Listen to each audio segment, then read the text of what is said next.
I just witnessed an accident today. First responders got to the scene in no time.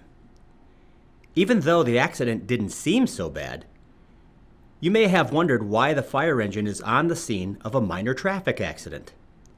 I say minor because the car was off the road, but no major injuries or anything.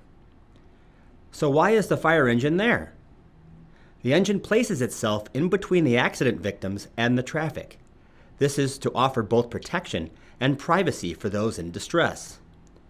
There are so many moving parts at an accident scene and first responders out on the road, so please be careful when you drive by an accident. First responders are putting their safety at risk, being out on the road like that for others, and would appreciate our patience when driving through.